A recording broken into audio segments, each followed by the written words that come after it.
quelques jours de la célébration de la fête de Pâques qui va marquer la fin du jeûne pour les chrétiens du monde entier. Nous sommes heureux de vous retrouver, amis téléspectateurs, afin de vous souhaiter une excellente journée en nous suivant sur RTI 1. Merci d'être toujours de plus en plus nombreux devant vos écrans pour suivre Matin Bonheur. Aujourd'hui, plusieurs surprises vous attendent, amis téléspectateurs, et nous espérons que vous serez avec nous jusqu'à 7h30. Merci d'être avec nous.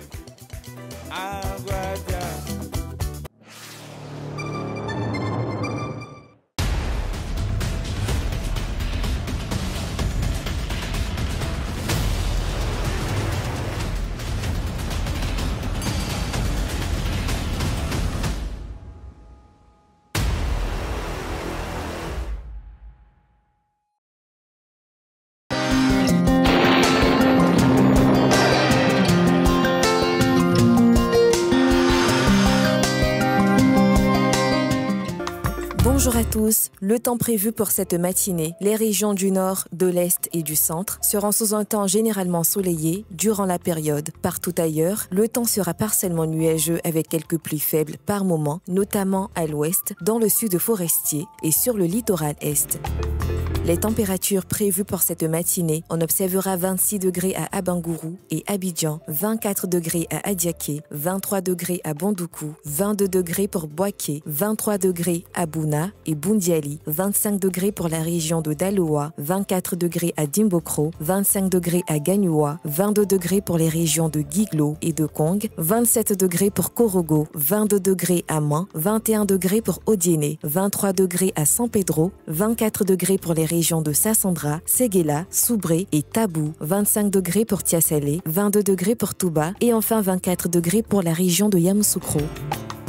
Le temps prévu pour cet après-midi, au cours de l'après-midi, on observera un temps généralement soleillé sur l'ensemble du pays. Toutefois, en milieu ou en fin de période, on observera quelques pluies parfois mêlées d'orages sur les régions de l'ouest, du sud-est, le sud-ouest et du sud forestier. Le temps prévu pour cet après-midi, on aura 33 degrés à Abangourou et Abidjan, 34 degrés à Adiaké, 37 degrés pour Bondoukou, 35 degrés à Boaké, 38 degrés pour Bouna, 36 degrés à Boundiali, 34 degrés à Daloa, 38 degrés pour Dimbokro, 35 degrés à Gagnoua, 34 degrés pour Guiglo, 37 degrés pour Kong, 36 degrés dans la région de Korogo, 35 degrés à Man, 37 degrés pour Odiéné, 31 degrés à San Pedro, 32 degrés pour Sassandra, 36 degrés à Séguéla, 34 degrés pour Soubré, 33 degrés pour les régions de Tabou, Tiasalé et Touba et enfin on observera 34 degrés pour Yamoussoukro. Merci à vous de nous avoir suivis. On vous souhaite une agréable journée sur RTI 1.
Bonjour à tous, bienvenue.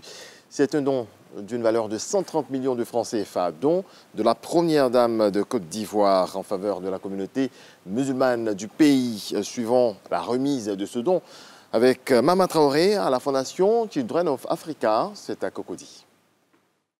En ce 17e jour du Ramadan 2024, les guides religieux sont réunis au cabinet de la première dame Dominique Ouattara.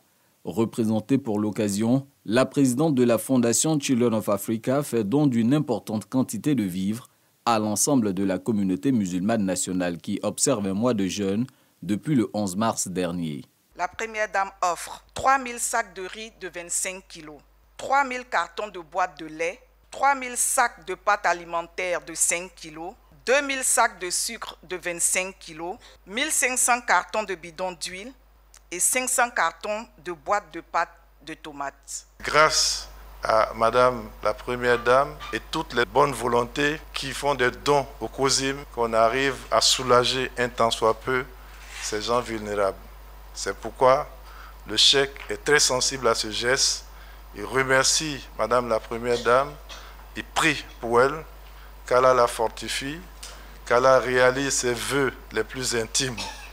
Coût total de cette générosité, 130 millions de francs CFA. La Première Dame de Côte d'Ivoire manifeste cette année encore son soutien à l'égard des croyants musulmans en cette période de Ramadan. Chers guides religieux, le mois de Ramadan est l'occasion pour vous de faire entendre chaque fois le message de paix et d'union à l'ensemble de nos communautés. Sans la paix, rien ne se construit. Sans la paix, aucun projet de développement, aucun bien-être n'est possible. Je vous demande donc humblement de prier pour notre président Alassane Ouattara et son épouse pour que Allah leur accorde la santé et la force de mener à bien leur mission. Pour la Côte d'Ivoire unie, solidaire et prospère. Le gouvernement, qui fait de la solidarité une action prioritaire, remercie l'épouse du chef de l'État qui vient ici en aide aux plus démunis. À l'exemple de cette très grande dame, symbole de la solidarité active et concrète, tous les Ivoiriens ne devraient point manquer d'être plus attentifs aux uns et aux autres. Madame la Première Dame, comment être étonnée quand vous partagez votre quotidien avec un homme au grand cœur, un homme avec une claire vision de solidarité. J'ai nommé le président de la République, votre époux, son Excellence, M. Alassane Ouattara. Oui, Madame la Première Dame, le président de la République a tracé les sillons d'une Côte d'Ivoire solidaire que nous nous attelons de traduire au quotidien en actes pour faire de notre pays un havre de paix et de solidarité vrai. En ce mois où le partage est prôné, ces vivres seront distribués aux mosquées, aux associations et structures islamiques. Des ouvrages en construction ont reçu la visite du ministre Bruno Nabagné-Koné. Dans cet élément de Dangui-Dangui, vous allez voir les chantiers de réhabilitation de l'hôtel Sebroco, le palais présidentiel, mais également la construction de la tour F avec son hauteur de près de 400 mètres et ses 75 étages. C'est plus de 4000 personnes qui travaillent à sa réalisation. Le reportage de Dangui-Dangui, regardons. La Côte d'Ivoire est en chantier. Le ministre de la Construction, du Logement et de l'Urbanisme a visité ce mercredi à Abidjan quelques-uns de ces chantiers pour s'assurer de leur bon déroulement. De l'hôtel Sebroco à la tour F en passant par le chantier de la réhabilitation du palais présidentiel et la tour C, Bruno Koné-Nabagné ne cache pas sa satisfaction devant l'état d'avancement des travaux. Ce sont des travaux importants. Ce sont, comme vous avez pu le voir, des marqueurs de la modernisation de l'État de Côte d'Ivoire, des marqueurs du dynamisme de notre économie. Et il nous appartient, à nous, en charge donc, de la supervision de ces travaux, de nous assurer que tout se passe dans les meilleures conditions.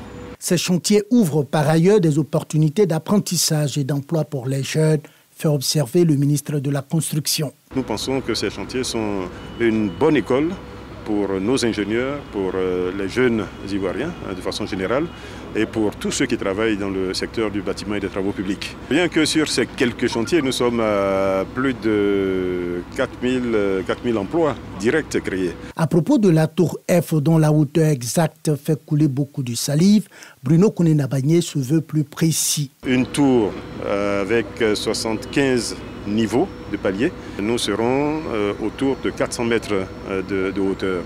Donc c'est un ouvrage impressionnant, mais surtout c'est un ouvrage utile.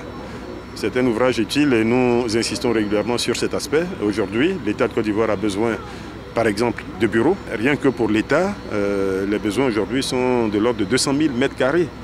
La tour, dans sa configuration actuelle, offrira à peu près 67 000 mètres carrés. Ces chantiers figurent au nombre des projets structurants prévus par le gouvernement dans le cadre de la mise en œuvre du PND 2021-2025. Dans le reste de l'actualité, ça y est, c'est fait. Le Sénégal a un nouveau président. Les résultats officiels encore provisoires de l'élection présidentielle du dimanche 24 mars ont été annoncés hier par la Commission nationale du recensement des votes. Bassirou Diomaye Faye est élu au premier tour avec 54,28% des voix. Les résultats définitifs seront délivrés par le Conseil constitutionnel. Dans la foulée, il a reçu les félicitations de Joe Biden, le président américain. Et aux États-Unis, Beyoncé, la chanteuse afro-américaine également, actrice et femme d'affaires, sort ce vendredi minuit, 4h, temps universel, Cowboy Carter. Acte 2 de sa trilogie Renaissance, née à Houston, d'une mère de Louisiane et d'un père d'Alabama. Beyoncé, 42 ans, est devenue fin février, avant même la sortie de l'album, la première chanteuse noire à classer un titre en tête des palmarès de la country, genre musical très populaire aux États-Unis et traditionnellement associé à des hommes blancs. Merci à vous tous de votre attention. Nous reviendrons à 7h.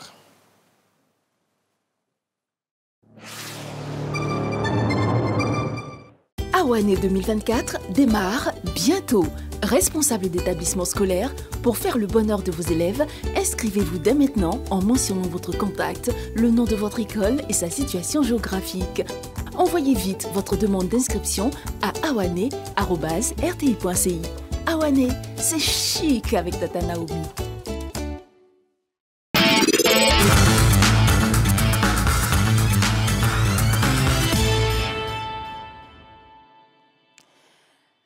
Matin Bonheur se poursuit en mode sport avec Sport Matin, présenté par Ngomblé Konaté qui nous fait un très beau mariage ce matin qui nous rappelle la tradition. Déjà, j'ai une tenue qui me rappelle l'ouest de la Côte d'Ivoire. On est à Gagnoa, Lakota, Divo. Et puis les chaussures nous viennent du nord apparemment. De Korogo, c'est mon petit-fils qui m'a envoyé ça. Petit-fils comment? Lui, il est à Korogo. Ça fait chasse-mouche aussi, ça c'est... Ça c'est d'où?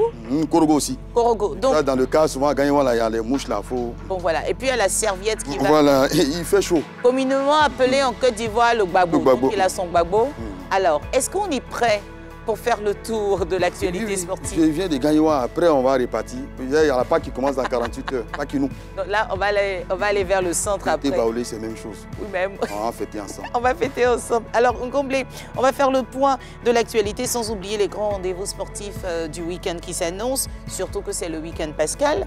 Alors, ce samedi 30 mars 2024, la SEC Mimosa en déplacement en Tunisie croisera le fer avec l'Espérance sportive de Tunis dans le cadre des quarts de finale aller de la Ligue africaine des clubs des champions. Effectivement, Naomi, vous avez tout dit, vous avez parfaitement planté donc le décor. La SEC Mimosa est en déplacement du côté donc de la Tunisie pour rencontrer l'Espérance sportive de Tunis, bien évidemment, dans le cadre des quarts de finale aller de la Ligue des clubs champions, la Ligue des champions CAF, on va dire. Les Mimos sont partis d'Abidjan le mardi sur le coup de 22h30 et ont atterri donc à Tunis le mercredi, c'est-à-dire hier à 6h20 heure locale. Dans la foulée, ils ont fait les premières séances d'entraînement. Il faut dire que la SEC et l'Espérance de Tunis se retrouvent pour la 6e fois sur la scène continentale. Pendant les 5 premières rencontres, la SEC a enregistré 3 victoires, une seule pour l'Espérance de Tunis et un match nul. À SEC Mimosa, Espérance de Tunis, c'est ce samedi 30 mars 2024 sur le coup de 21h, temps universel, en direct du stade olympique de Radès. Un virage que la SEC doit absolument négocier avec beaucoup de succès. Est-ce qu'on devrait avoir des inquiétudes face à cette rencontre? Oui, Naomi, la question mérite d'être posée, d'autant plus que la SEC présente un double visage. Déjà au plan local, les jaunes et noirs, sur les 6 dernières sorties, ont enregistré qu'une seule victoire, 2 matchs et 3 défaites, 2 buts inscrits et 4 encaissés. C'est quand même inquiétant. En Ligue 1, la SEC caracole à la 7e place, à 10 longueurs donc, du leader, le RCA. Donc c'est quand même inquiétant. Ah, quand même. Absolument, c'est quand même inquiétant. Mais la SEC présente un visage, on va dire, rassurant en Ligue des champions. Il faut rappeler que sur les 16 équipes en compétition, la SEC, le représentant ivoirien est le seul à avoir donc arraché sa qualification, et le premier à avoir arraché sa qualification. On espère donc que cette confiance La SEC va retrouver cette confiance-là et ce succès-là, surtout dans 48 heures seulement face à l'Espérance de Tunis. Bon, pour vous soutenir, les gars, c'est la famille. Hein. J'ai porté du noir aujourd'hui. Voilà la SEC, même si je suis au I. Ouais, merci beaucoup. Voilà. Alors, au plan local en Ligue 1, on a plusieurs chocs qui sont attendus. Effectivement, plusieurs chocs sont au programme de cette 21e journée qui va se disputer, on va dire, dans 4 villes différentes. On va peut-être voir quelques rencontres, Naomi, sur avec le plaisir. tableau qui va s'afficher. Oui, on se rapproche. On aura par exemple le choc entre les leaders, donc le Racing Club d'Abidjan, qui sera face donc au 3e, on va dire, du classement Zoma FC. Vous avez surtout Azida Bengourou, CO Korogo, prévu donc ce samedi à 17h45 sur RT1. AFAD FC Attendez, Mouna, allez 15h30. doucement avec nous. Alors, tous ces matchs-là, est-ce qu'on les retrouve sur les chaînes du groupe RTI. de la RTI? Non, on retrouvera seulement que 2 matchs. Lesquels? Donc, vous avez Azida Bengourou, CO Korogo, c'est samedi à 17h45 RTI1. sur RTI1. Et AFAD Mouna FC, donc sur RTI1. Toujours sur RTI1. À 15h30. Mais vous avez également d'autres rencontres qui se disputent un peu partout.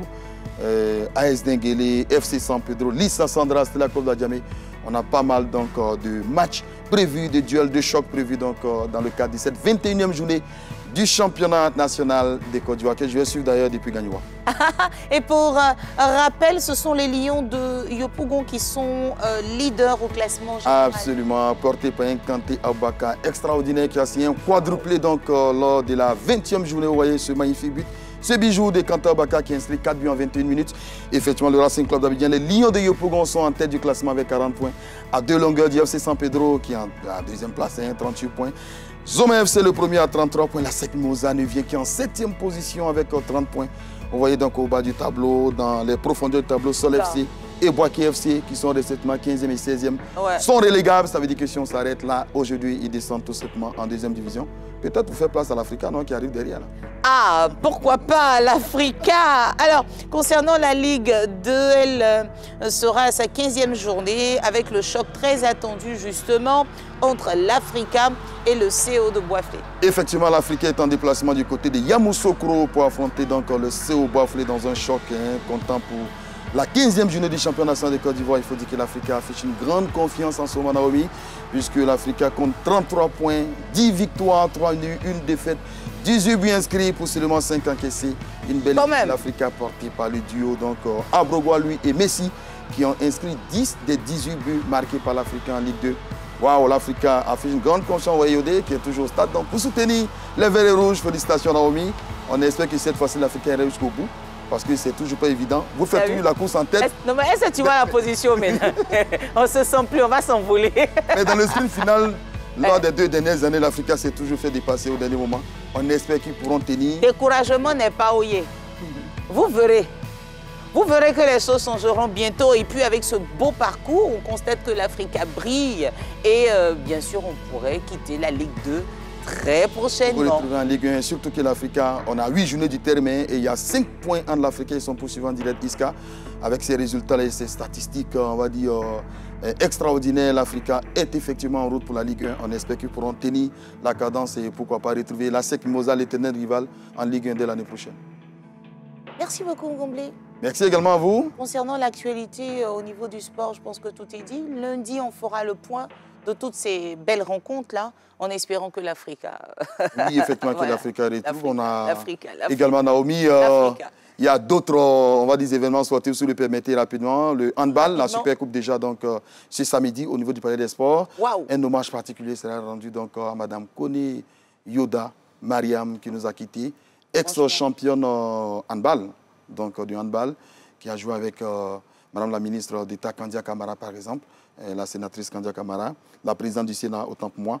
Et puis vous avez également, elle a été directrice générale de l'ONS. Donc la levée de corps est déjà prévue. C'est pour aujourd'hui, dans quelques heures.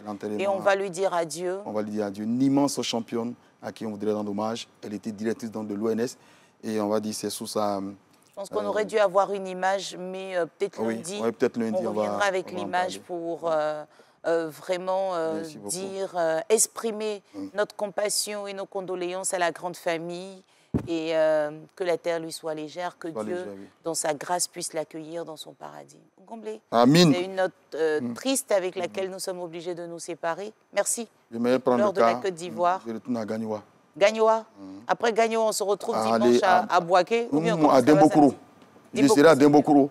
Et puis le lundi, je vais vous faire le point. D'accord. Mais au Korogo, vous arrivez là-bas parce que vous avez les chaussures. Non, on était là-bas à la Cannes. Ah, d'accord. Voilà. Après, on va partir là-bas. Donc, c'est validé. Merci beaucoup. Merci Ngomblé qui cède la place à Renaud Kobia pour la revue des Unes.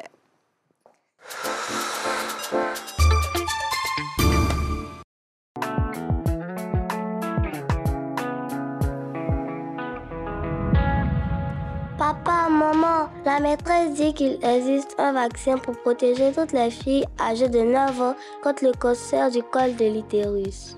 Oui, ma fille, c'est le vaccin contre le HPV. Toutes les filles âgées de 9 ans comme toi, scolarisées ou non, doivent se faire vacciner. C'est très important. Oui, maman, c'est vrai. La maîtresse a même dit que le vaccin contre le HPV nous protège du cancer du col de l'utérus et nous permet de grandir en toute sécurité. En plus, le vaccin contre le HPV est gratuit, sûr, efficace et disponible dans tous les centres de santé du pays. Ton père et moi t'accompagnerons pour faire ton vaccin contre le HPV. Ok? D'accord. Le vaccin contre le HPV s'administre désormais en une seule dose dans tous les centres de santé ainsi que dans toutes les écoles du pays et c'est gratuit. Chers parents, protégeons la santé de nos filles pour leur donner un avenir radieux, une vie sans cancer du col de l'utérus. Ceci est un message du ministère de la Santé, de l'Hygiène publique et de la couverture maladie universelle en collaboration avec ses partenaires. Il se prépare pour le plus grand des championnats de basket de Côte d'Ivoire. Au Palais des Sports de Treichville, la Ligue d'Or Championnat N1. À partir du 2 mars 2024, dès 9h, tous les week-ends à partir du 2 mars, au Palais des Sports de Treichville. Show assuré.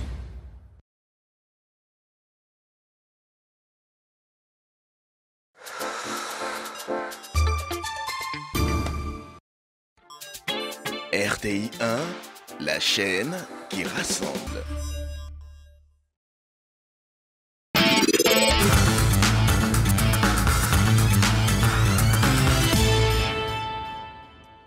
Bonjour à tous et merci de nous retrouver pour la revue des Unes. La commission électorale indépendante va procéder à la mise à jour de la cartographie électorale selon le quotidien L'Avenir qui cite l'instance qui a en charge les élections en Côte d'Ivoire. Eh bien, cette opération qui va se tenir du 1er au 30 avril 2024 sur l'ensemble du territoire national a pour but de préparer la révision de la liste électorale en vue des échéances de 2025. Côte d'Ivoire Tourisme a procédé au lancement de la 6e édition de son projet dénommé Élite au féminin. Selon le quotidien Notre Voix, l'objectif de ce projet est de permettre d'offrir des débouchés professionnels à 650 jeunes filles. Les résultats officiels provisoires de l'élection présidentielle sénégalaise qui s'est tenue le dimanche dernier sont connus depuis hier. Le jour plus qui révèle les résultats obtenus par chacun des 19 candidats qui ont pris part à ce scrutin a recueilli les sentiments des populations ivoiriennes sur cette élection qui, pour rappel, a été remportée selon les premiers résultats par Bassirou Diomaye Faye. Et justement, suite à son élection en tant que nouveau président du Sénégal, le président de la République, Alassane Ouattara, a félicité le nouveau chef d'État sénégalais sur son compte X, anciennement Twitter, selon Fraternité Matin. Et puis, Fratmat, dans son numéro de ce jour, propose un reportage sur les réseaux mafieux qui organisent la fuite du café et du cacao ivoirien vers la Guinée-Conakry, selon le confrère qui révèle les difficultés des agents qui luttent contre ce fléau. La zone névralgique de ce trafic est située entre Sipilou et Waninou, c'est dans l'est de la Côte d'Ivoire. On s'arrête ici pour ce numéro de la revue des Unes. Ne vous arrêtez pas. Alors, je demandais à Barthélémy de venir rapidement, oui, parce qu'il y a des choses qui se passent en ce moment sur Internet, là, c'est drôle en fait. Bart, comment ça va? Installe-toi, frère. Non, non, comme lui-même, il est le professionnel d'Internet, là, il va nous faire la transition. Écoutez le message de quelqu'un dans son sérieux. Bonsoir les gars. Je trouve quand même que l'élection présidentielle au Sénégal n'a pas de saveur. À peine le vote effectué, tout de suite les résultats connus. Pas de couvre-feu. pas de coupure Internet, pas de QG bombardé et même pas de contestation des candidats opposants. C'est vraiment plus la peine. Les valeurs africaines ne sont plus respectées, vraiment. Regardez, comment on peut mettre un truc comme ça sur Internet? Une belle dérision quand même. C'est de l'humour. Ouais, il fait une très belle dérision. Vous êtes sûr que c'est humour? Non, c'est de l'humour. Non, il s'attendait à... La norme c'est ça. Effectivement, Effectivement. Les valeurs africaines ne sont plus respectées. Bart, on peut tout dire sur Internet. Absolument tout. Je peux en faire un podcast? Non. Non, parce que déjà, ce n'est pas de l'audio. C'est du test, donc on ne peut pas faire un podcast. D'accord. Bon, déjà même podcast, tu connais podcast là, c'est quelque chose. Selon la petite connaissance que j'ai du sujet, ce sont des éléments enregistrés qu'on met sur Internet, n'est-ce pas? Absolument. Barthélemy. Absolument. Mais ça, je lis, j'enregistre, je mets sur Internet, ça fait podcast. Il faut juste... mais comment le podcast doit être présenté, on va tout savoir dans quelques instants. Renaud, merci d'être passé. Je vais suivre attentivement. À demain, mais tu es obligé. On en parle avec plus de détails, amis téléspectateurs, juste après ceci. Awane 2024 démarre bientôt. Responsable d'établissement scolaire, pour faire le bonheur de vos élèves, inscrivez-vous dès maintenant en mentionnant votre contact, le nom de votre école et sa situation géographique. Envoyez vite votre demande d'inscription à awane@rti.ci.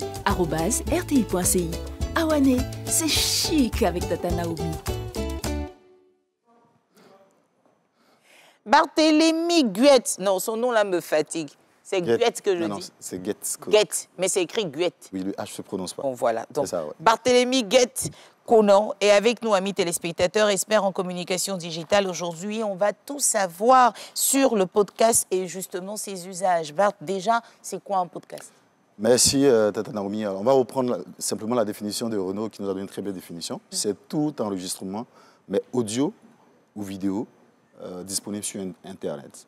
Alors, on va dire que c'est un anglicisme à la base qui est fait de deux mots, donc qui est iPod et broadcast. iPod, je rappelle tous, c'est un lecteur MP3 d'épaule lancé dans les années 2000.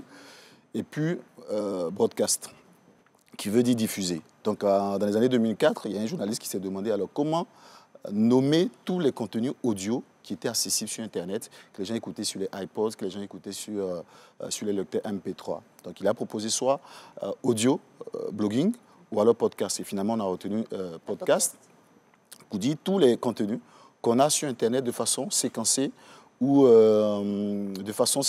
par épisode que vous pouvez avoir sur Internet et vous pouvez écouter au fil du temps. C'est cela le podcast. Non, mais après, certaines personnes s'y perdent. Parce qu'on a aujourd'hui beaucoup d'éléments vidéo sur les réseaux sociaux. Est-ce que ceux-là peuvent être considérés? Parce qu'il y a certaines personnes qui s'autoproclament influenceurs, oui, qui ont justement des enregistrements à répétition, souvent sur des thèmes bien déterminés. Et chaque 2 jours ou chaque semaine ou par mois, ils ont quelque chose à dire. Est-ce qu'on peut considérer que leurs éléments sont des podcasts? Ce ne sont pas des podcasts. Il y a 2 éléments essentiels qu'il faut voir dans les podcasts. Il faut que ce soit un contenu. À la base, c'est des contenus que audio. Maintenant, c'est étendu au contenu vidéo. Voilà. Il y a des plateformes, justement, de podcasts comme Apple Podcast, comme YouTube, comme Amazon Music. Ce sont des plateformes sur lesquelles vous pouvez partir, vous abonner et lire régulièrement. Il ne s'agit pas de faire une vidéo une fois en passant et vous êtes podcasteur. Vous avez un thème très précis parfois et vous développez justement des contenus de façon à intervalles réguliers. Ça, c'est très important. L'intervalle est régulier, soit un mois, chaque semaine et tout ça, que vous diffusez vers votre audience. Maintenant, il y a des plateformes justement qui vous permettent, qui récupèrent votre contenu et les dispatchent auprès de leurs différents abonnés, comme ce que j'ai dit Apple Podcast, comme ce que j'ai dit Amazon Music, comme Spotify, comme Wow Music. Et à l'antenne, avec la réalisation, on peut voir... Quelques exemples de podcasts, justement. Là, on a l'antenne... Exactement, Limitless Africa, qui est un contenu en fait développé par un journaliste qui reçoit des invités qui débattent des problèmes africains avec des solutions africaines. Pendant près d'1 heure, ils discutent. Ça, c'est des podcasts. On prend également la fameuse émission Archives d'Afrique donc de RFI, qui est un podcast. Alors, il faut faire une petite différence, c'est qu'il y a ce qu'on appelle les podcasts natifs, c'est-à-dire qui sont conçus essentiellement pour être diffusés en ligne, Et puis, il y a des podcasts rediffusés ou alors des plays. Ah, des parce que nous aussi, à la radio, exactement, j'allais revenir. On a Radio Côte d'Ivoire, on a Exactement. Fréquence 2, Exactement. donc on peut prendre nos émissions aussi. Hein. Absolument. Dès lors que vous mettez à disposition sur une plateforme de podcast, dans de streaming, que ce soit YouTube ou alors tous les autres que je viens de citer, ça devient des podcasts. Très bien. Voilà. Mais si, une fois pensant, j'ai retrouvé ça sur Facebook ou sur Instagram, non, ça, c'est pas un podcast. Ça peut être un contenu, un élément tiré d'une série de podcasts que je ramène. Donc, les influenceurs qu'on retrouve sur Facebook avec les lives, non, ça, ce n'est pas des podcasts, c'est des contenus vidéo qu'on a. Non. Bon, on s'y perd un peu à Internet aujourd'hui. Donc, dites-moi, j'ai la télévision, j'ai la radio, oui. j'ai les réseaux sociaux, oui. et puis sur les plateformes de streaming. Plateformes, vous m'emmenez encore un podcast. Après, c'est quoi son but? Alors, son but, c'est une très belle question. Son but, déjà, c'est de partager des informations inédites ou alors du contenu inédit. Parce que la plupart des podcasteurs partagent en fonction de leur intérêt. Celui qui fait un podcast, déjà, c'est un podcasteur. C'est ça, les podcasteurs. Donc, ils traduisent soit leur centre d'intérêt, ou alors leur passion, ou alors des problèmes auxquels ils ont envie d'apporter des solutions. Voilà, donc la plateforme est importante. Si vous êtes à la télé, cette fois, vous ne faites pas de... C'est de la télé, c'est pas postcard. Lorsque vous occupez cette fois le contenu de la télé, que vous mettez en ligne sur une plateforme, en ce moment-là, ça devient, le même contenu devient un podcast. Voilà. Son intérêt, ça permet justement à plusieurs personnes de partager les intérêts.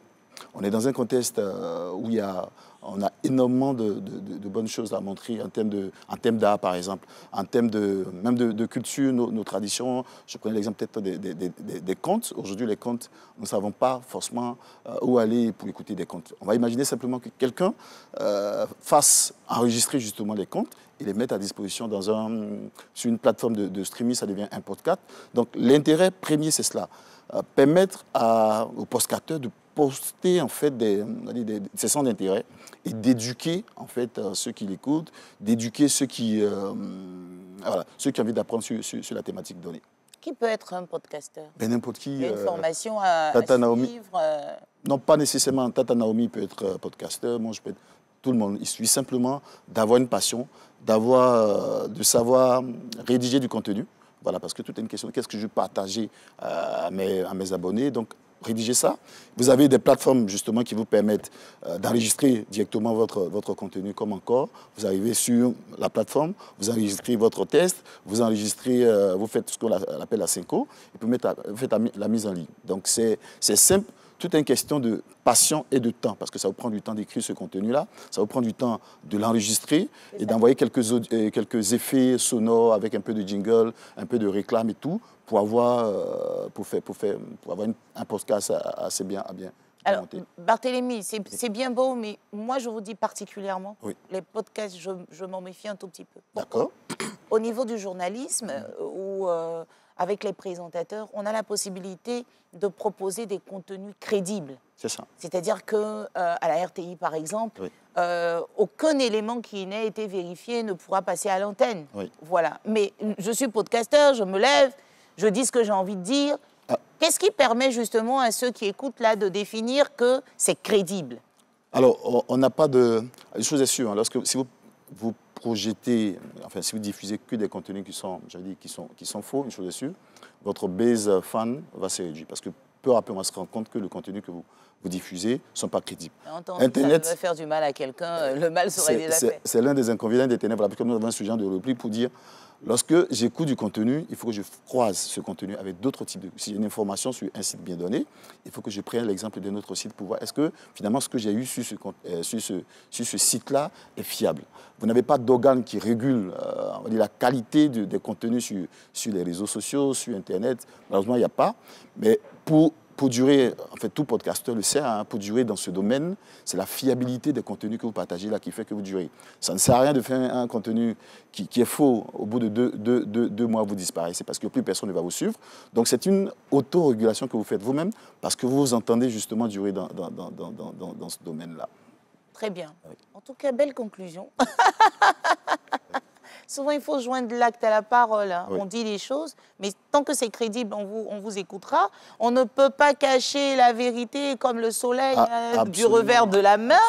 Donc attention, tout le monde peut être podcasteur, mais attention, il faut véhiculer des messages crédibles. Merci beaucoup d'être passé. Merci Tata.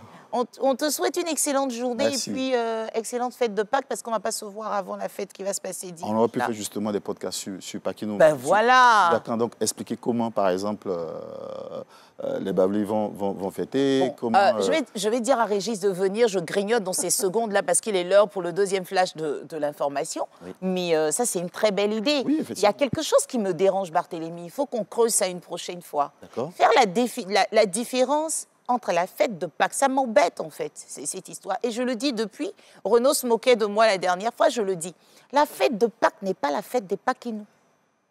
Non, il faut faire la différence. À l'origine, oui. Parce que le chrétien, c'est l'une des fêtes les plus importantes de sa religion. Ah mais non, c'est la résurrection du Christ, en fait. Bien sûr. Paquinou, c'est un truc de village, on se retrouve, on fait la fête, ça se passe à la même période, mais c'est pas Paquinou n'est pas Pâques.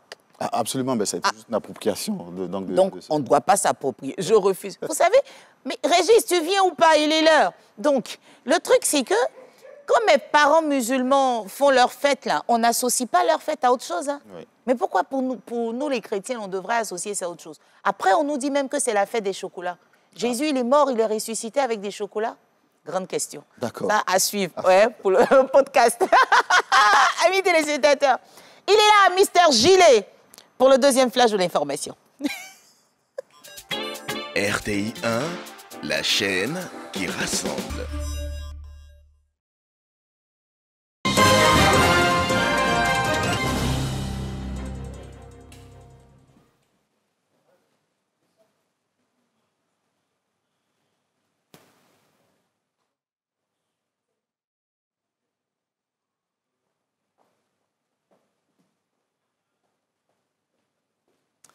Nous sommes de retour, bienvenue, merci à vous tous de nous rejoindre. Passage réussi ce mardi 26 mars par le ministre des Finances et du Budget, Adama Coulibaly, devant les députés de la Commission des Affaires économiques et financières de l'Assemblée nationale. Le projet portant politique nationale d'endettement et de gestion de la dette publique présenté par l'émissaire du gouvernement a été en effet adopté à l'unanimité par les membres de cette commission. Selon le ministre, le présent projet de loi vise à permettre à l'État de satisfaire des besoins de financement et ses obligations de paiement à moindre coût en tenant compte des limites imposées par les seuils d'endettement fixés dans le document de stratégie de la dette, limiter les risques liés à l'instabilité des marchés financiers et à la soutenabilité des finances publiques. Enfin, faire de la politique d'endettement un véritable outil de développement. Nous sommes de plein pied dans la semaine sainte avant la célébration de la fête de Pâques, cœur névralgique du rite chrétien, en particulier catholique. La semaine sainte est une traversée dramatique des derniers instants de la vie de Jésus, tels qu'ils sont racontés dans les évangiles. Voyons tout cela en images avec Marie-Chantal Akandan. La semaine sainte, ultime étape du carême chrétien, représente un temps de méditation profonde et de commémoration des événements essentiels de la vie terrestre de Jésus, incluant sa passion, sa mort et sa résurrection. Chaque jour de cette semaine est marqué par des célébrations liturgiques, riches en symboles et en rituels, empreintes de solennité et de dévotion, invitant les fidèles chrétiens à vivre ces moments avec une intensité spirituelle accrue. Parmi ces célébrations, la messe chrismale, observée dans de nombreuses églises, est un temps fort où les huiles et les saints crèmes sont bénies, préparant ainsi les fidèles aux jours à venir. Les 3 derniers jours de la semaine, jeudi, vendredi et samedi, marquent le Triduum pascal, une période intense de réflexion sur les événements cruciaux de la foi chrétienne. Le jeudi saint, la Sainte Seine est célébrée, évoquant le dernier repas de Jésus avec ses disciples, marqué par l'institution de l'Eucharistie et du sacerdoce, ainsi que par le geste d'humilité, du lavement des pieds appelant à servir les autres avec amour. Le vendredi saint, jour du chemin de croix et de la passion du Christ, invite à une méditation silencieuse sur les souffrances endurées par Jésus, culminant avec la vénération de la croix. Le samedi saint est une journée de silence, de méditation et d'attente, jusqu'à la grande veillée pascale, où la lumière du Christ jaillit des ténèbres, représentée par le feu allumé sur la grande bougie et le chant du Gloria, annonçant ainsi la joie de Pâques. La Semaine Sainte offre aux fidèles catholiques l'opportunité de se rapprocher davantage du Christ à travers les sacrements de réconciliation, renouvelant ainsi leur engagement envers leur foi. Enfin, le dimanche de Pâques, jour de la résurrection, est un moment de grande jubilation et d'espérance, symbolisant la victoire sur le péché et la mort. Ces temps forts de la Semaine Sainte permettent aux fidèles de se reconnecter profondément au mystère pascal et de raviver leur engagement envers leur foi chrétienne. Dans le reste de l'actualité en France, le Premier ministre Gabriel Attal a annoncé hier soir que l'État allait porter plainte pour dénonciation calomnieuse contre l'élève qui a accusé le proviseur de son lycée parisien de l'avoir violenté après son refus d'enlever son voile. Le chef d'établissement avait été reçu quelques heures plus tôt à Matignon. La bande de Gaza est le théâtre ce jeudi de raids aériens et d'affrontements féroces entre l'armée israélienne et les groupes armés du Hamas. Un haut responsable local rapporte quant à lui des combats près de la ville de Gaza au nord et celle de Khan Younes au sud. Merci à vous tous de votre attention. Excellente journée. Je vous laisse avec Naomi pour la suite. Oh, ça fait toujours plaisir de t'avoir sur le plateau, Régis. Dites-nous, on se retrouve quand ? On se retrouve jeudi prochain. Jeudi?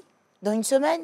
Une semaine. Toi, tu as décidé de faire un podcast, quoi. Une fois par semaine, tu passes par ici. Allez, merci beaucoup. Bonne journée, très chère. Et puis, bonne fête de Pâques, hein. C'est dimanche. La fête de Pâques qui n'est pas la fête du chocolat. Je suis sur mon palabre, là, ça ne finit pas. Alors, je suis en très, très belle compagnie, amis téléspectateurs. Certains vont la reconnaître rapidement. Et puis, pour ceux qui ne la connaissent pas encore, sachez que je suis avec Sabine Kouakou, journaliste élève et surtout candidate indépendante aux législatives de 2021. Bonjour, merci d'être avec nous. Bonjour Naomi. Journaliste politique. Oui. On peut faire ça. Oui. Pourquoi? Et c'est une combinaison qui marche très bien d'ailleurs. Comment ça peut marcher? Ben, le journaliste doit critiquer les politiciens. Non? En fait, à force de critiquer aussi, à force de voir les choses qui n'évoluent pas, on a envie de s'y mettre aussi. C'est pas faux. Hein. Ouais. Très bien. Bouger les choses. Les femmes ont la possibilité de faire changer les choses. Elle a dit, à force de critiquer, de remarquer, on voit tout. On a aussi des propositions de solutions. Et là, j'ai envie, avant justement de parler avec elle du leadership et de la participation des femmes à la vie politique, de vous emmener de voir un reportage. Alors, on veut s'intéresser à la vie d'une femme juriste. Elle est femme d'affaires. On se demande comment elle arrive à concilier femme d'affaires, femme juriste, femme au foyer, c'est incroyable. On va suivre ensemble l'élément. Il s'agit de Madame Épiphanie Diabaté. Regardez.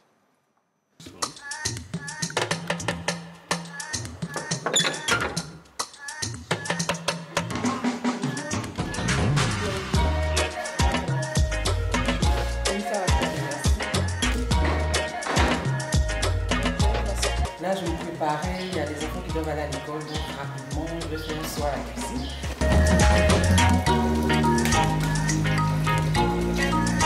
Souvent, comme ça, je fais le petit déj le matin. On va aider mon auxiliaire qui est là. Déjà, 5h30, on est déjà debout. Il faut déjà préparer le petit déjeuner. Il faut déjà préparer le sac de thé et tout ça.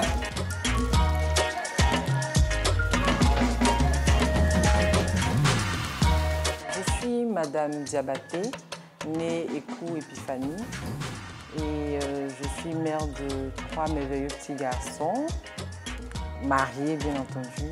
Alors, à la base, je suis juriste, mais je suis également entrepreneur dans le domaine de l'immobilier et dans le domaine du service à la personne. L'une des raisons pour lesquelles j'ai toujours voulu être à mon propre compte, c'était de disposer de mon temps afin quand même d'être disponible non seulement pour les enfants, pour mon époux et aussi pour mes activités. Selon moi, le plus important d'abord, c'est la famille. Ce que je fais très souvent, je me rassure qu'il y a un équilibre entre mes activités professionnelles et celle familiale. C'est la raison pour laquelle je gère moi-même les enfants le matin. C'est vrai que j'ai une auxiliaire qui est là pour aider pour que ça parte plus vite, mais je m'implique réellement dans la gestion de la famille. Attention, je m'en vais.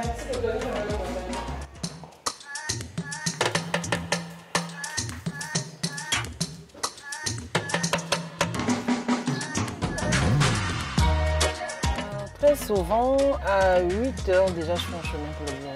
Sauf que c'est bien entendu les embouteillages qui sont vraiment un frein à notre épanouissement. Quand j'ai débuté, je n'avais pas de véhicule. Très souvent, je m'arrangeais avec des amis. Et c'est au fur et à mesure qu'on a commencé à avoir des entrées qu'on a pu acquérir un véhicule. Donc, tout est possible à celui qui a de la volonté.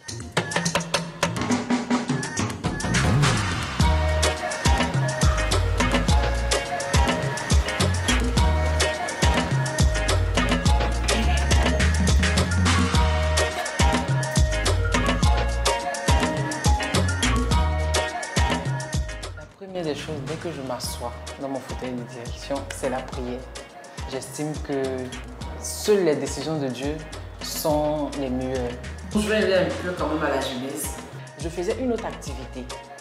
Et cette activité-là, c'était la vente de vêtements qu'on appelle les friperies. Et c'est d'activité en activité comme ça que j'ai commencé à faire des économies. Et c'est l'ensemble de ces économies qui nous ont permis en fait de nous installer aujourd'hui. Avec la société qui fait l'immobilier, je me suis associée avec mon époux. Et pour la société qui fait le service à la personne, la cofondatrice qui est ma sœur, nous sommes aussi associés pour, on va dire, pour investir.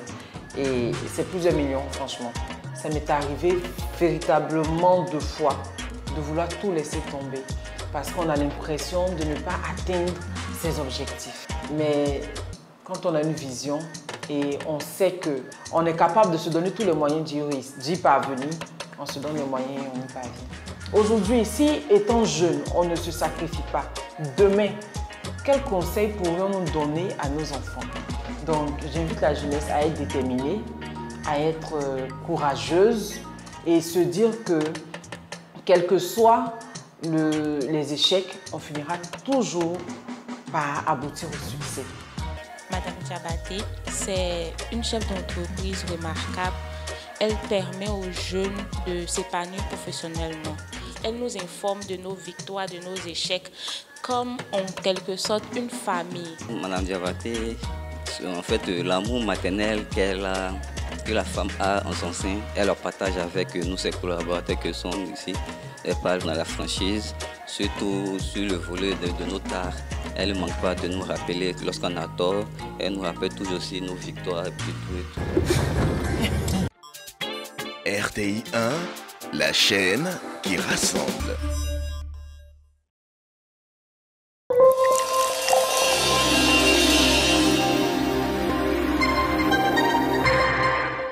Envie d'un snack sain et délicieux? Alors venez déguster nos amandes noix de cajou 100% naturelles et made in Côte d'Ivoire. Découvrez le goût authentique de la nature à chaque bouchée. Produit disponible dans toutes les grandes surfaces. La noix de cajou, c'est notre affaire.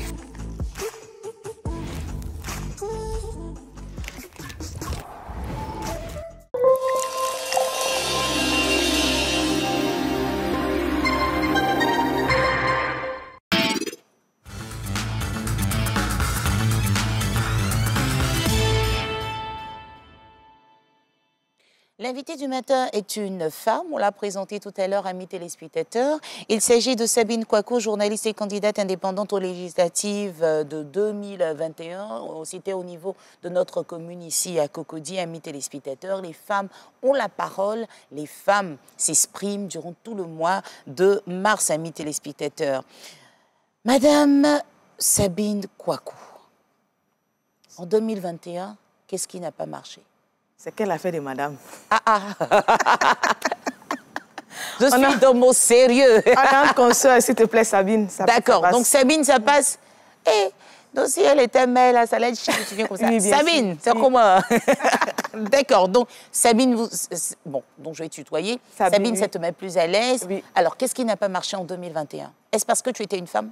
Non, ça n'a pas marché en 2021 parce que je n'étais pas assez connue, je pense.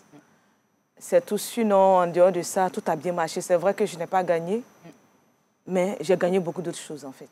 Est-ce que tu as gagné exactement? Parce qu'après, tu n'es pas revenue. Non, je ne suis pas revenue. Bon, pas que je ne suis pas revenue.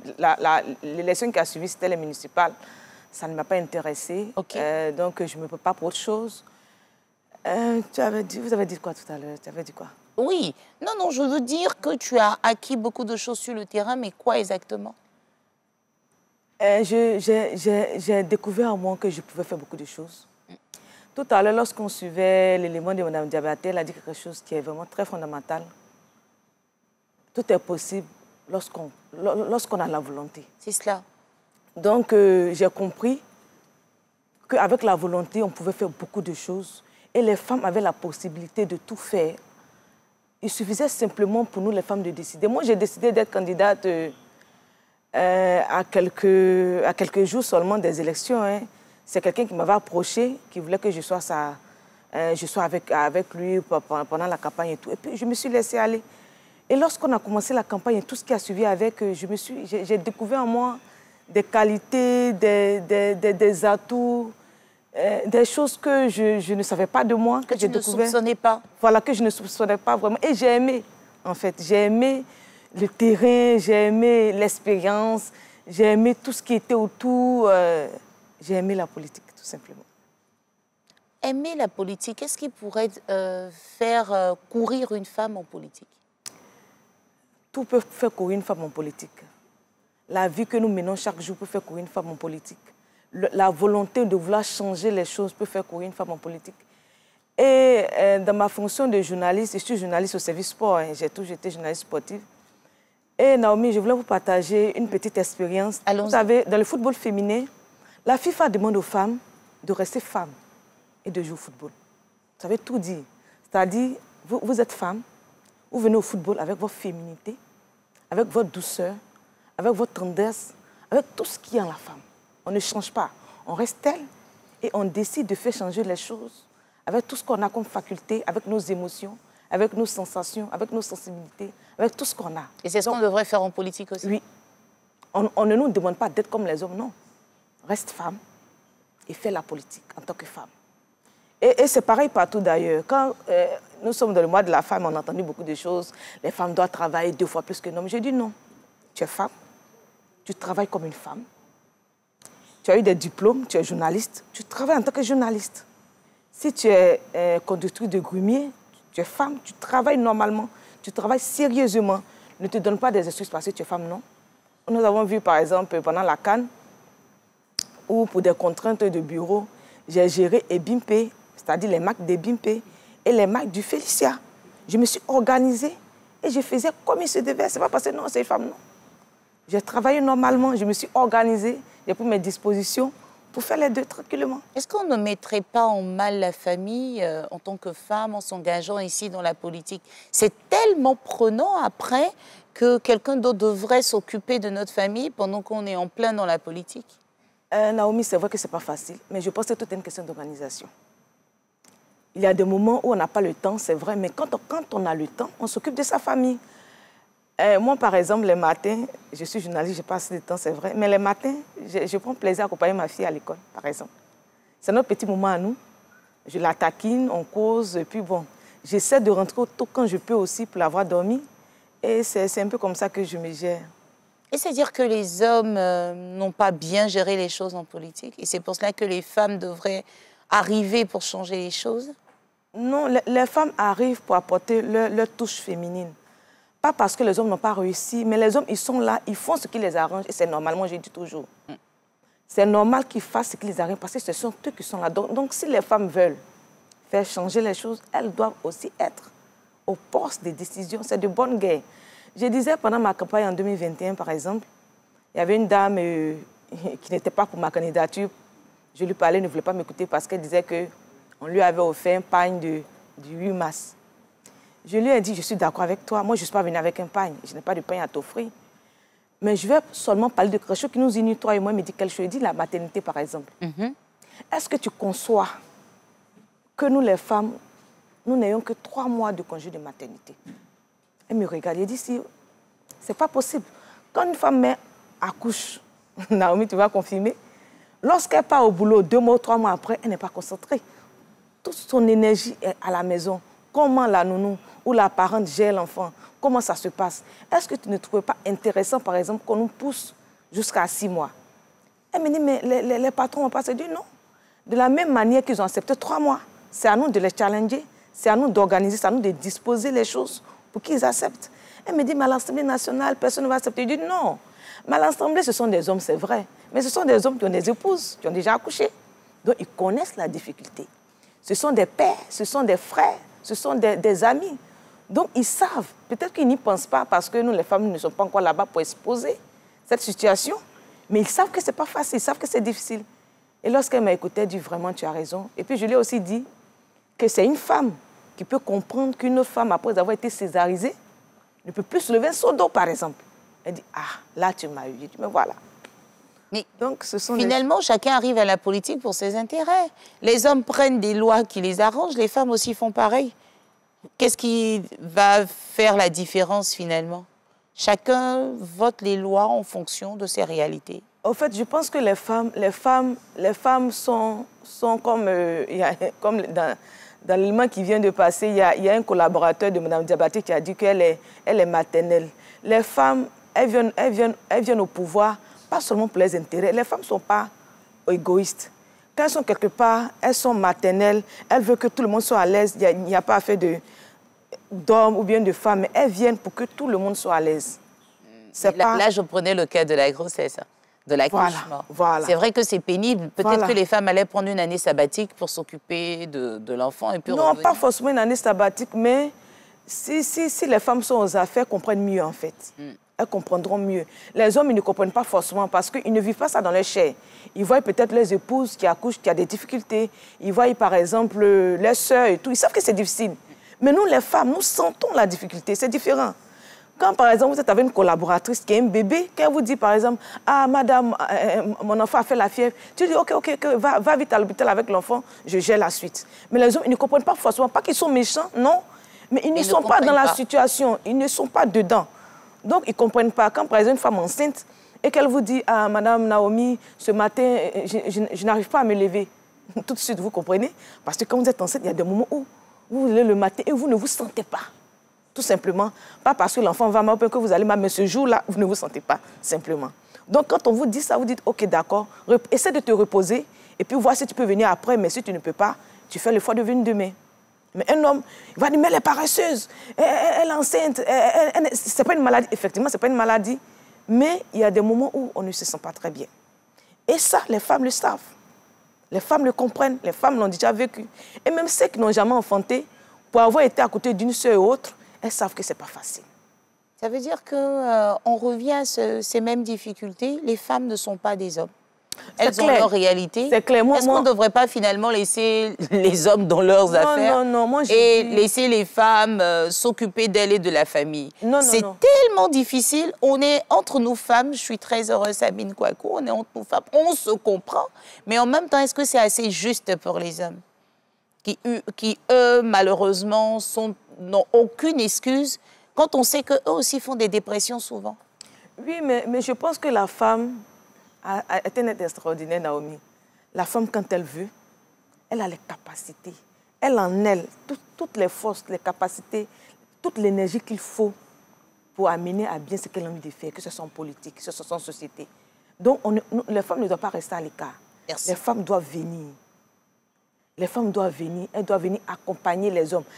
Vous dites que les femmes doivent rester à côté, mais le boulot qu'on fait à la maison, c'est pas différent de ce qu'on fait sur le terrain, au boulot et tout. Donc, c'est la même chose. Mais il ne faut pas rester Et les femmes travaillent doublement? Oui, les femmes travaillent doublement parce qu'elles aiment la perfection. Elles aiment bien faire les choses. Elles travaillent à la maison, elles travaillent à la maison, elles travaillent au boulot, elles travaillent dans la rue, elles travaillent partout. Partout, il y a une femme, elle travaille. Même quand vous êtes ici. Ah non, au boulot, au taf. Voilà, au taf. En même temps que vous êtes là, vous vous occupez en même temps de vos collaborateurs. Vous êtes maternelle avec tout le monde. Ah, aujourd'hui, je ne te sens pas, est-ce que tu vas bien? Ça, ce n'est pas votre boulot, mais c'est votre boulot de mère. C'est ça. Du coup, il y a cette émotion, cette affinité, cette tendresse. Cette douceur que les hommes ne pourront pas avoir forcément. Il faut que les femmes viennent à la politique avec leur douceur. Très bien. Avec leur honnêteté, avec leur intégrité, pour montrer aux hommes qu'on peut faire la politique, mais on peut faire ça comme ça aussi. Alors, là, toutes ces relances, c'était justement pour vous permettre de sortir les mots, afin que les hommes réalisent ces êtres extraordinaires que Dieu a posés à leur côté. La femme, en fait, vous ne pouvez pas comprendre les hommes, mais moi je pense que Dieu, on est dans un moment de prière, que ce soit pour les chrétiens, pour les musulmans, qu'il vous donne le discernement. Ce n'est pas pour rien que Dieu vous a endormi lorsqu'il créait la femme. Donc, demandez donc au Seigneur de vous révéler les choses. On va conclure, le temps est très vite passé. Sabine Kouakou, que faut-il changer justement pour permettre à plus de femmes de s'investir en politique? Moi, je demande aux femmes d'être audacieuses, de ne pas accepter le statu quo. Personne ne viendra changer les choses à notre place, personne. Donc si nous voulons que les choses changent, bougeons. Voilà, ne restons pas là, bougeons, menons des actions. Si tu es une femme, si tu es en classe, que tu as envie d'être déléguée de ta classe, présente-toi. Si tu es une femme que tu as envie d'être mère, présente-toi. Si tu es une femme que tu as envie d'être députée, présente-toi. Si tu es une femme d'entreprise que tu veux gouverner ou bien il y a un poste de leader que tu as envie, vas-y. On n'a pas de limites. Merci. Tout est possible. On n'a pas de limites, on n'a pas de barrières. On peut tout. Donc foncez, refusez le statu quo, allez-y droit au but et faisons changer les choses ensemble. Merci beaucoup d'être passé sur le plateau. C'était un échange très riche. C'est un bonheur. On vous a vu, hein. On t'a vu en 2021, mais moi je suis impressionnée. Hein, ce moment d'échange. Je vois la femme de près, je vois son engagement, je vois sa passion, je vois tout ce qu'elle a à offrir et c'est un véritable exemple. Sabine Kouakou, merci beaucoup d'être passée sur le plateau. Merci, Naomi. On espère te retrouver très prochainement. Merci, Naomi. Allez, nous, on te raccompagne s'il te plaît. Voilà, allons-y, on te raccompagne. Hassan, tu peux venir chercher mon invité, il ne veut pas qu'on le voie à l'antenne. Voilà. Je comprends. Et on a la possibilité de recevoir maintenant les gagnants du challenge.